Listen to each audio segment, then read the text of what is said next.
Good. Wow. Whew. Yeah, that's a preview. Good morning and welcome everybody here to the Lakers Lowdown. I'm Anthony Irwin. As you can tell, I do not have a voice. Avery brought home something from preschool, which means that we will be getting through this as quickly as I possibly can. There is actually a ton to get to, though, having to do with that win that the Lakers had Friday night, the win that they had last night or tonight, if you guys are watching live on YouTube. Remember, subscribe, rate, review, all of that good stuff. But let's dive into specifically Sunday night's game because I think it's even though the Lakers beat Phoenix in kind of exciting fashion, I actually think there is more to take from their win tonight or last night against the Blazers without LeBron James. So let's get to that and yeah, let's see how long this voice holds up. So I want to start with macro. Usually I work micro and make my way to macro eventually, but I want to start macro here. To this point in the season, the Lakers have been basically a disaster. And no matter what team that they were playing, no matter what circumstance, whatever, if LeBron James wasn't on the court, things were not going well for the Lakers. And yes, the Blazers are going to be one of the worst teams in the NBA this year. And even given that, they didn't have like their entire guard rotation. They didn't, it was even given how bad Portland is going to be this year, this was one of the worst versions of them that they could be. And you would like to beat the crap out of a team like that. But I do think that, with the way that the Lakers are playing without LeBron to this point, I didn't think that the Lakers were going to blow Portland out in any way. I thought that this was going to be one of those kind of frustrating games that the Lakers would play with their food a little bit and you would see guys kind of figure out roles as they played in them, right? I thought of everybody, D'Angelo Russell, I thought took to his new role without LeBron James quicker than everybody else. And you look at his line in 32 minutes, 11 points, 11 assists, only one turnover, and that came on the first play of the game. So really, like for 48 minutes, he didn't really turn the ball over. Finishes a +4. Had some dumb plays, I thought, and I think this is kind of what drove Wolves fans crazy with D'Angelo Russell is that like he is capable of really positively impacting a game, but he's also really capable of like cutting off a run with a dumb shot or a dumb pass or slowing down a transition instead of like pushing the ball or whatever. And I thought we got like the entire D'Angelo Russell spectrum in this one. But at the end of the day, the Lakers needed an engine, and he provided that engine on offense. As as frustrating as it was at times, it was also gorgeous at other times, right? He has a real rapport with Anthony Davis. He's very. We'll talk about Anthony Davis here in a second, but the whole point basically of the way that you succeed when you don't have LeBron is to optimize Anthony Davis. And D'Angelo Russell really focused on that. And it helped lead to AD going for 30 points, 13 boards. He also had 6 assists, 3 blocks, 10 of 20 from the field, 10 of 12 from the line. A monster night for Anthony Davis. And I thought that it took place in large part because throughout the game, D'Angelo Russell like wouldn't let Anthony Davis float. And I thought that is again, there were some aspects of the game that I didn't particularly like from Russell, but that like the unending focus on making sure that AD ate and continued to eat throughout the game against a bad, small, shorthanded Portland team. That's why the Lakers won, and that's why AD looked the way that he did. And I thought that, this is going to be something that can be taken forward when LeBron is available, but sits down for stretches, just making sure that, I know to this point, they've really tried to connect D'Lo and LeBron minutes, but I actually would like to see them connect D'Lo and AD minutes and because I just think of the two kind of lead ball handlers that the Lakers have between Russell and Reeves, I think Russell is a lot more focused on keeping AD going. And I think it comes a lot more natural to him than, say, Austin Reeves, who is a lot more like attack mode first, second, and third. And then once the defense backs off or plays, a certain way, now he adjusts and he starts facilitating. And this is why, even given everything that I've said about D'Angelo Russell and how I don't think he's going to finish the season with the Lakers, this is why he is starting and Reeves is coming off of the bench. Russell just kind of understands these things a little bit better than Reeves does right now at each of their stages, the stage of both of their careers. And it just, the offense flowed better when Russell was out there compared to Reeves, for a variety of reasons. So that was, and again, there's plenty of disclaimers and there was plenty of frustration throughout this game. And I totally understand why people watching would be like, I mean, we're really going to, put a notch in the old belt for beating a bad shorthand Blazers team. Like, no, like I would have preferred to beat the crap out of them and not have to sweat out the last 5 minutes. Excuse me. But what I will take from it is that, this is going to be a long process and it's going to be an important process, learning how to play without LeBron, or even if you don't have to take it that far, learning how to tread water without LeBron so that when he sits, you don't have to rush him back out there and have him, be a lifter of worlds, a carrier of tides, that he's been to this point in the season. And I thought it was a smart game for the Lakers to sit LeBron because of the matchup. And I think it's a good game that basically they have data, they have tape that they'll be able to show these guys and say, these are the things that we need to hammer when LeBron isn't out there or when he isn't available, so that we don't look like the complete tire fire that we have looked like to this point in the season when LeBron hasn't been out there.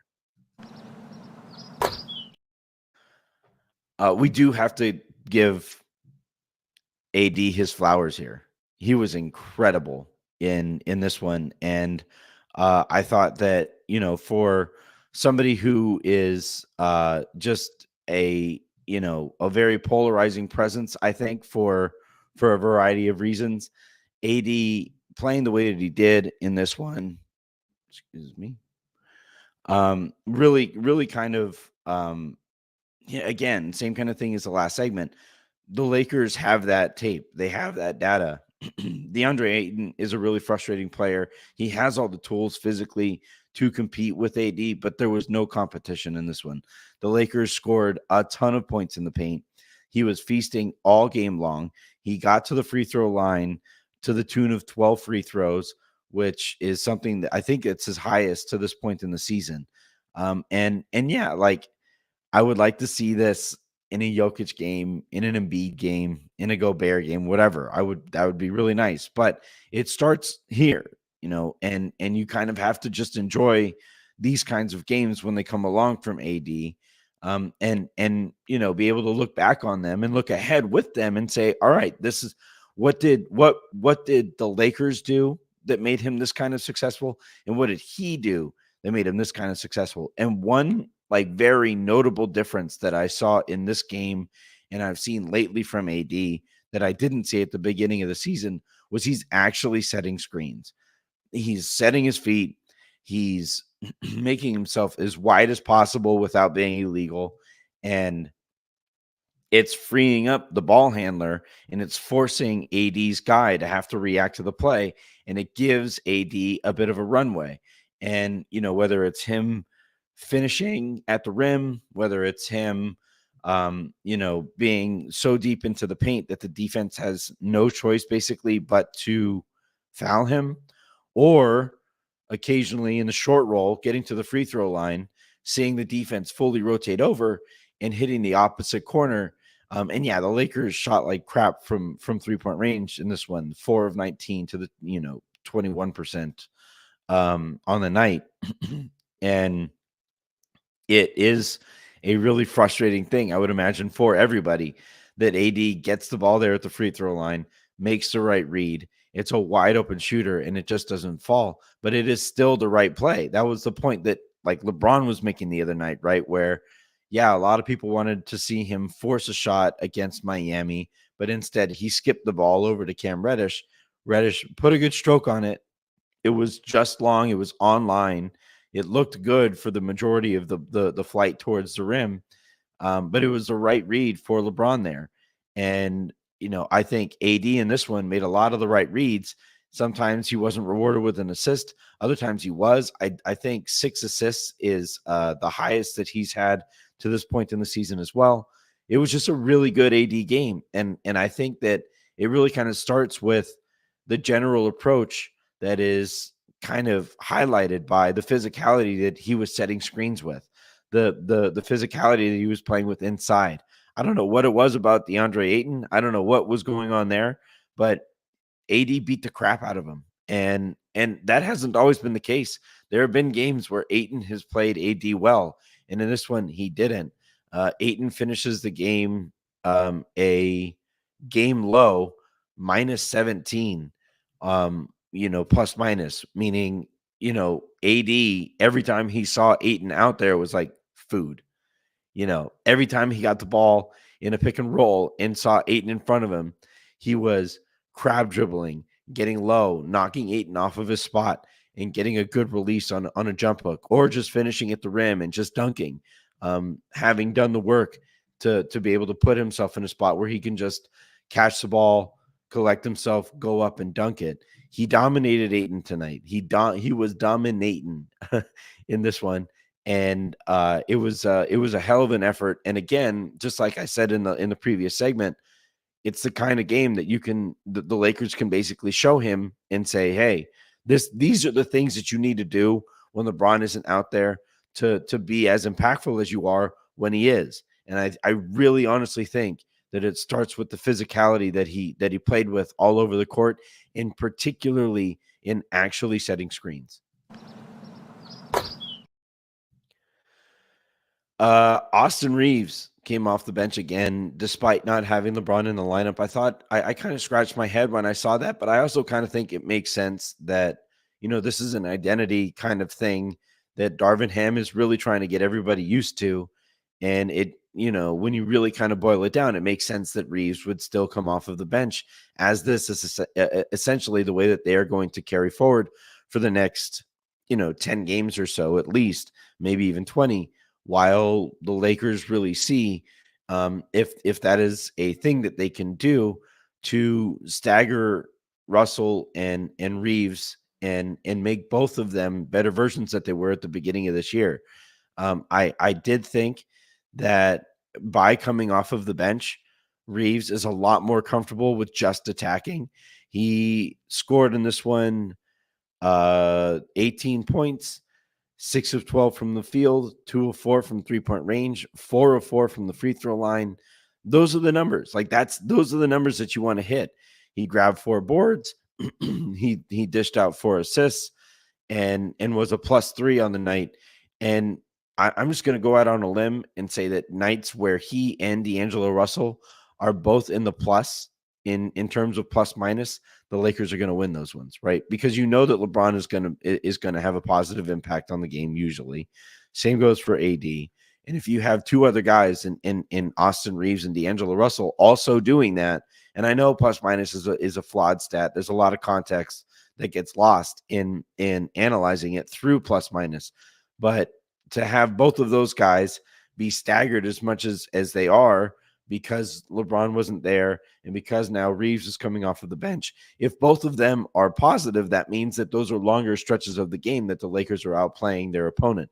And in this one, the Lakers outplayed the Blazers, I thought, more consistently throughout the game than they have just about any opponent. And yes, again, it's the Blazers, they're bad and they're shorthanded. So you have to do that against that kind of a team. But Austin, A, accepting the role, and B, now learning how to get comfortable in it, and C, not just learning how to get comfortable in it, but like legitimately looking more comfortable in it, really kind of speaks to it being the right move in the first place. No matter who you believe should be going into the starting group instead of him, Cam Reddish has been fantastic since being inserted into that starting group. But I do think, given the way that Reeves has looked since coming off of the bench, it was the right move. It just was. Speaking of Reddish, again, another really good game from him. He plays 38 minutes. That was second only to Anthony Davis, who played 41. Reddish finishes with 18 points, 7 boards, a couple assists, a few steals, a block, was a plus 10, 7 of 10 from the field, 1 of 3 from three-point range, got to the line and shot 3 free throws as well. The Lakers as a team got to the line 37 times in this one. And it was an onslaught. They basically knew that whether or not Ayton was on the court, there just wasn't the rim protection there. And they just kept going and going and going. And basically Portland had no choice on several occasions but to just foul. I know that, I can already tell, because of the numbers here as they exist, that there's probably a whole bunch of people whining about free throw numbers and the discrepancy here. The Blazers shot 9, the Lakers shot 37. The Blazers shot 37 3-pointers. The Lakers shot 19, and that usually kind of explains it. I know it's a little it's an oversimplification of those stats, but I think that kind of highlights it. But regardless, about Reddish, I think the natural talent has always been there, right? That's why he was drafted where he was. That's why he's had as many chances as he's had. But he is playing with such confidence on the defensive side, and he's playing with such energy and focus on the defensive side that he's basically allowing it to set up the rest of his game. And Stu Lance basically made the note in this game that, like, he moves from offense to defense faster basically than anybody on the team. And it led to a couple easy baskets for him, a couple possessions that, honestly, I thought he created a couple travels that weren't called, and a carry that wasn't called. And those are huge plays in terms of momentum changers, momentum builders, and stuff like that. And he's been great at that. And he moves his feet really well, given how long he is. He utilizes that length on and off of the ball. And when we talk about needing somebody else in that lineup who plays with force, he has done exactly that. And again, I know that it was controversial. I myself was like flabbergasted by the move of inserting Cam Reddish into the starting lineup. And no, I don't think he's not going to continue shooting the way that he has since being inserted into the starting lineup. But he does so many other little things that, like, you can live with regression whenever it happens and as it happens. We'll see where that regression lands, right? It gets tough when, if the regression means that he winds up just shooting as well as Jared Vanderbilt, then you're just like, well, may as well just play Vanderbilt. And maybe that's what they're doing anyway. But to this point, if basically this was an audition to continue to start, he has done everything that he has needed to do to win that role here moving forward. And man, it has been fun to watch. It is really cool when you see somebody maybe start to figure it out, and it is super early in the season. So I'm not going to go out and say that he has, but he has been very good, and he deserves a ton of credit for doing so, not just through scoring, but through doing the little things that the team needs to win. All right. I believe. Oh, one last note. I don't know if anybody else. Well, I guess two more notes. I don't know if anybody noticed this, But down the stretch of the game and for most of the game, even though Cam Reddish was out there, and Cam spent an amount of time on this guy as well, but quietly down the stretch, Darvin Ham put Rui Hachimura on Jerami Grant and really kind of forced that challenge upon him and said, "Hey, prove to us that we should continue to trust you, or you can earn more trust on that side of the court." And I thought Rui played really well in that setting. And I kind of think that Rui is a little like Russell Westbrook in that if he's off of the ball, he will kind of loaf around. And if he's off of the ball guarding somebody who, either he doesn't necessarily respect as a shooter, or the game plan dictates that he needs to hedge off of him, he doesn't do the best job of getting back and closing out in those things. But when he's guarding somebody like Grant, who deserves his respect, is the highest paid player on the court for the Blazers, is basically their best player. That is where I thought, Rui really kind of accepted that challenge, and because of that setting, has no choice but to really focus and bear down in those moments. And I thought he did a really good job here. On the negative side, and this isn't really Rui's fault, but I still am waiting for the Lakers to do something to get him easier looks, because throughout the game, all of his looks are in isolation. All of his looks are at the end of the shot clock. He gets very few looks. Like if he gets an easy look, it's because he did something going out of his way, whether it's an offensive rebound or a really good cut or something like that. And that's something that he can still do more of, right? More cutting, more screening, and whatever. But I would like to see the Lakers figure out a way to get him easier looks earlier in the game so that he can develop a little bit more rhythm than he is developing right now. But to me, I thought the bigger development coming out of this was the coaching staff basically telling him, "You got that guy. Go get him. Prove, like, through that, you are going to prove that you should get more minutes and more opportunities." And I thought he rose to that challenge Sunday night. All right, last note about this game, and before my voice gives out completely, but Taurean Prince hasn't been able to throw a pea in the ocean. I think he's shooting like 30 something percent from deep this season, and he promised 40. But one thing I'll give him credit for, and even while I say this, he needs to start shooting better. But you know, a lot of times when the Lakers have employed, Wayne Ellington or Malik Beasley or Reggie Bullock or whomever, those guys would, like, not Mike Muscala, those guys would be expected to shoot well, wouldn't shoot well, but then wouldn't do anything else to be like useful basketball players out there. And what I will say about Taurean Prince is, even though he hasn't shot well, he's attacking the basket. He's still being productive on offense. I thought in this one he did a better job of being involved defensively. He grabbed 3 boards, which is kind of groundbreaking for him. But he scores his 11 points or whatever. And look, like, if he is going to earn himself minutes here, he has to start knocking down these open shots. But the fact that, teams still do respect him as a shooter the way that they have, he is able to attack those closeouts, get to the rim, and still be a useful offensive player despite not knocking down those shots. And I think he deserves a lot of credit for doing that, versions of that on both sides of the court, while he is clearly frustrated about how poorly he is shooting. So again, when everybody is healthy, if he isn't knocking down shots, he's just not going to play. But while everybody is like getting back, and hopefully we'll get an update here in the next few days about Jared Vanderbilt. Spectrum said we would.